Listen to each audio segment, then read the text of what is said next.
السلام عليكم ورحمة الله وبركاته جمبارك دمان أصحابتنا فاميلينا والله قلبي وميل بعدنو كجوكت هلكاد naga daawanaysan YouTube channel-keena Studio Space maanta waa Jimca ama Friday oo taqaana Jimcaan YouTube channel-ka waxa la soo geliyaa taxaniya Korlo Cusmaan sida ogtiin taxanaanid koobrata iyo leeyahay YouTube channel-ka lama soo gelin karo markaas awgeed hab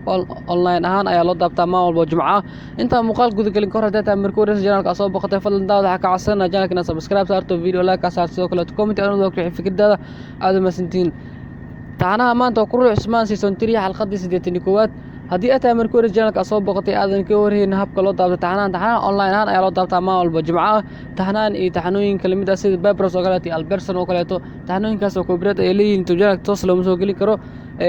haddii aad rabtid taxanaha inaad taabatid oo ka mid noqotid asxaabaha maalin walba online aan ku daabto telefoon numberka shaashada ay ku qoran yahay +2547002 waa telefoon numberka aad soo xiriir sidoo kale waxaa jiraan taxanooyin caadi YouTube channel-ka loo soo geliyo sidii 3 oo kale oo 30 minutes soconaya taxanaasiid waxaan u bedeleynaa 2 hours ayaan u bedelin doonaa insha Allah dooleerado asagana caawiya soo gelina asoo 2 hours socona sida oo la jecel asagana waan bubsinina taxanaas maalmahan dambe ka daanay Albertson insha Allah laba xalqa ay hal mar soo gelin doonaa taxanaaniti af Soomaaliga soo naga hor dhacay maadaama dib ugu dhacna asagana insha Allah dooleerado